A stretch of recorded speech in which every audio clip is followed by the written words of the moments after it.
आपको यह बताते हैं कि हमास और हिजबुल्लाह के बाद अब आतंकवादी संगठन हूथी ने भी इजराइल पर हवाई हमले शुरू कर दिए हैं। यानी इजराइल के सामने अब एक फ्रंट और खुल गया है। पिछले 24 घंटे में यमन से इजराइल पर कई मिसाइल दागी गई हैं और आतंकवादी संगठन हूथी की तरफ से एक नया वीडियो जारी किया गया है जिसमें यह बताया गया है कि हूथी के आतंकवादियों ने इजराइल पर आज फाइटर ड्रोन से 10 से ज्यादा रॉकेट्स दागे हैं। और इन हमलों के बाद अब इजराइल ने भी इजिप्ट, सूडान और सऊदी अरब के बीच रेड सी में मिसाइल बोट्स तैनात कर दी हैं जो उत्तरी यमन में हूथी के आतंकवादी ठिकानों को अपना निशाना बना रही हैं। नक्शे पर आप देखिए, इस समय इजराइल की सेना 3 मोर्चों पर युद्ध लड़ रही है और आप ये देखिए, इस नक्शे से आपको यह समझ में आएगा कि रेड सी में इजराइल ने अपनी मिसाइल बोट्स को कहां पर तैनात किया हुआ है और देखिए यहां पर वो कैसे अब यमन को अपना निशाना बना रहा है। और आसपास क्या है, सऊदी अरब है, सूडान है और इजिप्ट है। और यहां जहां देख रहे हैं रेड सी में इजराइल ने मिसाइल बोट्स अपनी तैनात कर दी हैं, जिसे आप पीले रंग से देख पा रहे हैं। तो अब इजराइल की सेना 3 मोर्चों पर, 3 फ्रंट्स पर लड़ रही है और इन तीनों मोर्चों पर अलग अलग आतंकवादी संगठन उसे चुनौती दे रहे हैं। सोचिए एक देश के लिए यह कितनी बड़ी चुनौती होगी कि वो 3 तरफ से घिर जाए और तीनों तरफ से आतंकवादियों की बड़ी बड़ी फौज अब उसके सामने आ जाए। गाजा से हमास, लेबनान से हिजबुल्लाह और यमन से हूथी की तरफ से अब इजराइल पर लगातार मिसाइल्स और रॉकेट दागे जा रहे हैं। और इजराइल के खिलाफ अरब क्षेत्र के 3 बड़े आतंकवादी संगठन अब एकजुट हो गए हैं, जिन्हें आप आतंकवाद का ट्रिपल एच भी कह सकते हैं। ये तीनों के नाम अभी हमने आपको बताया। ट्रिपल एच का मतलब है हमास, हिजबुल्लाह और हूथी। आईएसआईएस के बाद ये अरब क्षेत्र के 3 सबसे बड़े और सबसे अमीर आतंकवादी संगठन हैं, जिनका रिमोट कंट्रोल ईरान के पास है। ईरान इन्हें पीछे से चलाता है।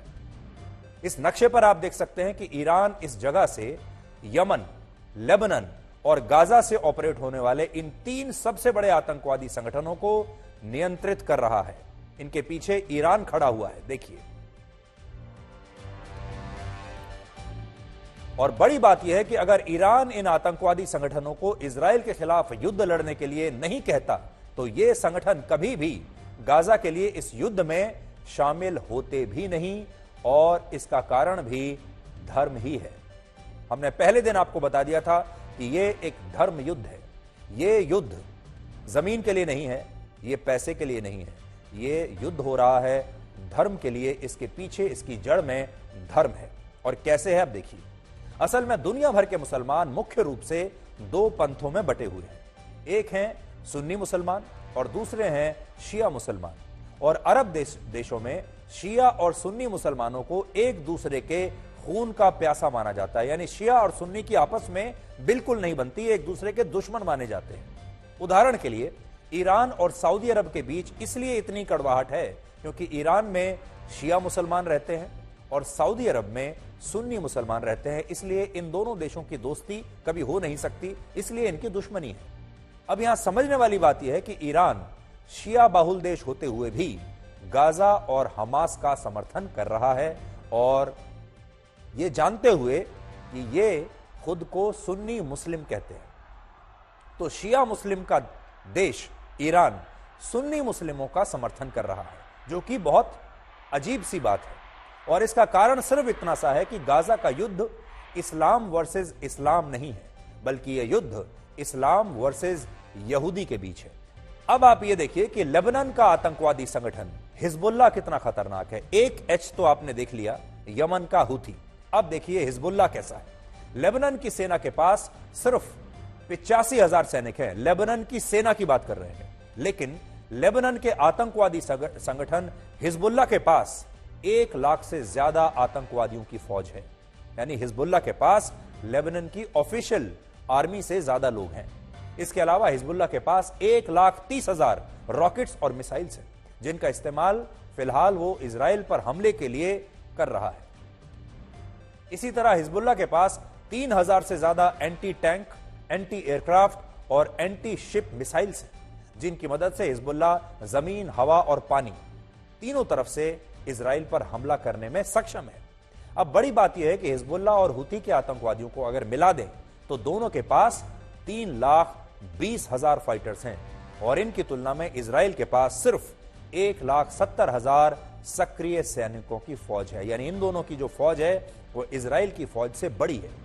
हिजबुल्लाह और हुती की तरह गाजा का आतंकवादी संगठन हमास भी बहुत खतरनाक है और हमास से तो इजराइल सीधे तौर पर लड़ ही रहा है। हमास के पास 15 से 20,000 आतंकवादी हैं, फाइटर्स हैं। 500 किलोमीटर का एक टनल नेटवर्क है, यानी जो सुरंगों का पूरा नेटवर्क है वो 500 किलोमीटर का है, जिसे इनके आतंकवादी छिपने के लिए और फिर हमला करने के लिए इस्तेमाल करते हैं। 30,000 मिसाइल्स और 10,000 रॉकेट्स इनके पास हैं और हमास के पास फाइटर ड्रोन्स भी हैं, जिनकी मदद से वो कहीं भी रॉकेट गिरा सकता है। यानी हमास, हिजबुल्लाह और हुती, ये तीनों ही संगठन किसी देश की सेना से कम नहीं है और इन तीनों आतंकवादी संगठनों का रिमोट कंट्रोल है ईरान के पास और इसलिए ईरान इन संगठनों को अपने रिमोट कंट्रोल से चलाकर अब इजराइल से लड़ रहा है। मुस्लिम देशों के दोहरे मापदंडों को आज आप इन तस्वीरों से भी बहुत अच्छे से समझ पाएंगे और ये तस्वीरें आई हैं पाकिस्तान से। पाकिस्तान में आज ऐसे सैकड़ों घरों पर बुलडोजर चलाया गया जहां अफगानिस्तान मूल के मुस्लिम परिवार रहते थे। इन तमाम परिवारों के पास पाकिस्तान की नागरिकता साबित करने के जरूरी दस्तावेज नहीं थे, कागज नहीं थे। आपने देखा होगा हमारे देश में एक नारा चला था जब हमारे देश में CAA आया था, नया नागरिकता कानून आया था, कि कागज नहीं दिखाएंगे। आपको याद होगा। अब जब इन लोगों ने, इन्हीं मुसलमानों ने पाकिस्तान में यह कहा कि कागज नहीं दिखाएंगे, और बेचारे दिखाते कहां से? कागज हैं ही नहीं तो दिखाएं कहां से? तो इनके पास दस्तावेज नहीं थे अपनी नागरिकता को साबित करने के लिए और इसकी वजह से वहां की सरकार ने 1 नवंबर तक इन सबको, लाखों लोगों को पाकिस्तान छोड़ने की डेडलाइन दी थी। लेकिन इस डेडलाइन के खत्म होने के बाद भी जब कई परिवारों ने अपने घर खाली नहीं किए तो पाकिस्तान में आज इन घरों को बुलडोजर से ध्वस्त कर दिया गया। पाकिस्तान में कैसे बुलडोजर चलता है? हमारे यहां तो बहुत लोग विरोध करते हैं बुलडोजर का, लेकिन पाकिस्तान जब बुलडोजर चला रहा है इन्हीं मुस्लिम परिवारों पर, सिर्फ इसलिए क्योंकि ये दस्तावेज नहीं दिखा पा रहे, क्योंकि ये कागज नहीं दिखा पा रहे, आज आप तस्वीरें देख लीजिए। पाकिस्तान में अफगानिस्तान से आए लगभग 17 लाख लोग ऐसे हैं जिनके पास पाकिस्तान की नागरिकता साबित करने के लिए जरूरी दस्तावेज नहीं है, हमारे यहाँ की भाषा में कहें तो कागज नहीं है। और इसी वजह से पाकिस्तान इन लाखों मुसलमानों को अपने देश से बाहर निकाल रहा है और इस समय पाकिस्तान और अफगानिस्तान के बॉर्डर पर स्थिति इतनी चिंताजनक है कि लोग भूखे प्यासे कई दिनों से खाना नहीं खाया है, पानी नहीं पिया है, बसों और ट्रकों में भेड़ बकरियों की तरह भरकर पाकिस्तान छोड़कर जाने पर मजबूर हैं और इस समय यह दुनिया का सबसे बड़ा शरणार्थी संकट बन गया है जिसमें 17 लाख लोग शामिल हैं। लेकिन इस पर किसी भी मुस्लिम देश को कोई पीड़ा नहीं हो रही और किसी भी मुस्लिम देश ने अभी तक यह नहीं कहा है कि हम इन मुसलमानों को अपने यहां शरण देने के लिए तैयार हैं। एक भी मुस्लिम देश ने नहीं कहा। लेकिन आज पाकिस्तान से निकाले जा रहे इन मुस्लिम परिवारों ने दुनिया से यह सवाल पूछा है कि क्या वो मुसलमान नहीं है, क्या ये असली मुसलमान नहीं है, क्या ये इस्लाम को मानने वाले लोग नहीं हैं, और क्या मुस्लिम देशों को इस अत्याचार पर पाकिस्तान से सवाल नहीं पूछना चाहिए था, और क्या मुस्लिम देशों को इन 17 लाख लोगों की मदद नहीं करनी चाहिए थी, क्योंकि ये भी मुसलमान हैं, ये भी इस्लाम को मानने वाले लोग ही हैं। दिल्ली के मुख्यमंत्री अरविंद केजरीवाल का आरोप है कि ईडी ने उन्हें पूछताछ के लिए जो सम्मन भेजा है वो पूरी तरह से गैर कानूनी था, राजनीति से प्रेरित था, इसलिए वो ईडी के सामने आज पेश नहीं हुए। तो आज बड़ी बात जो है वो ये कि आज अरविंद केजरीवाल को शराब घोटाले में ईडी के सामने पेश होना था, क्योंकि उन्हें सम्मन भेजा गया था जिसमें लिखा था कि 2 नवंबर को आपको आना है। लेकिन अरविंद केजरीवाल ने ईडी को एक चिट्ठी लिखी और कह दिया कि मैं नहीं आऊंगा, और ईडी के सामने पेश होने की बजाय वो चुनाव प्रचार में चले गए। उन्हें लगा कि चुनाव प्रचार ज्यादा आवश्यक है, ईडी को बाद में देख लेंगे। और केजरीवाल ने ईडी को जो पत्र लिखा है उसमें 4 बड़ी बातें उन्होंने लिखी। पहली बात ईडी ने अपने समन में यह स्पष्ट नहीं किया कि वो शराब घोटाले के मामले में अरविंद केजरीवाल को एक गवाह के तौर पर बुला रही है या उन्हें आरोपी मानते हुए उनसे पूछताछ करना चाहती है। वो जानना चाहते हैं कि किस हैसियत से उन्हें बुलाया गया है।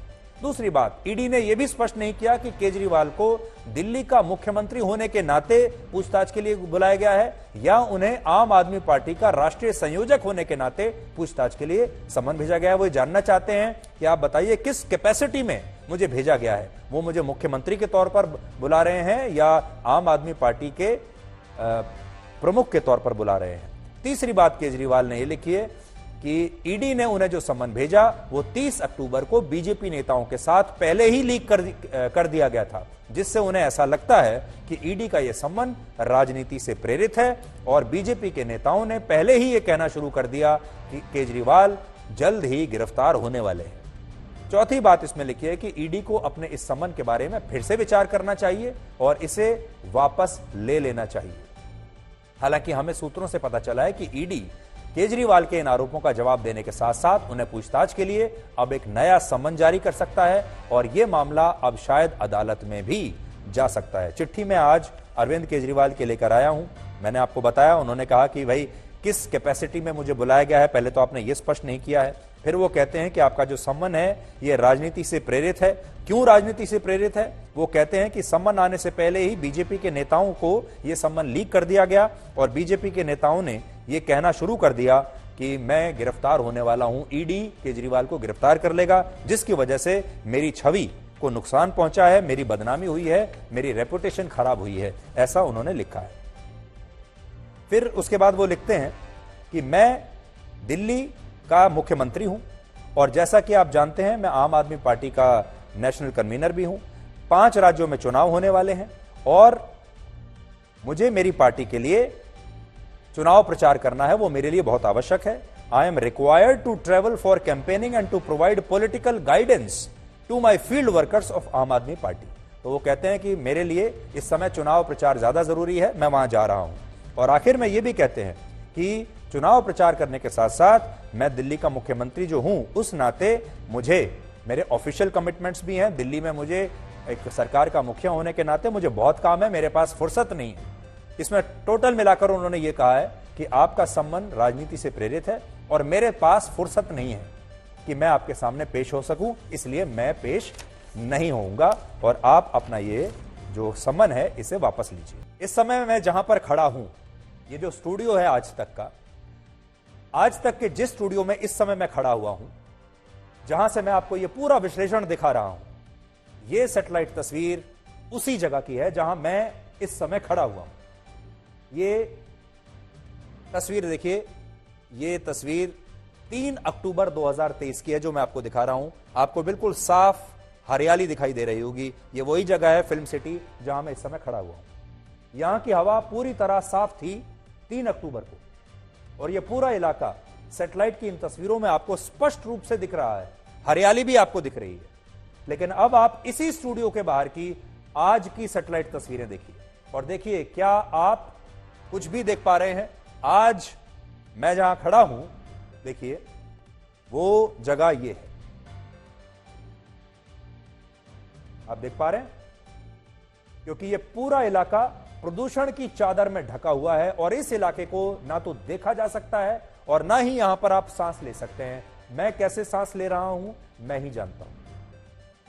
इस समय देश की राजधानी दिल्ली की स्थिति यह है कि दिल्ली के ज्यादातर इलाकों में एयर क्वालिटी इंडेक्स 500 के स्तर को पार कर चुका है और दिल्ली में प्रदूषण की वजह से विजिबिलिटी बहुत कम हो गई है और इस प्रदूषण ने दिल्ली के लोगों की आंखें लाल और फेफड़े काले कर दिए हैं और प्रदूषण की वजह से दिल्ली में 2 दिन के लिए स्कूलों को भी बंद कर दिया गया। देखिए दिल्ली का नक्शा मैं आपको दिखा रहा हूं आसपास का। यहां आप देख लीजिए 622, 798, 411, 585, 526, 545, 609, 414, 438, ये हाल है दिल्ली और एनसीआर का।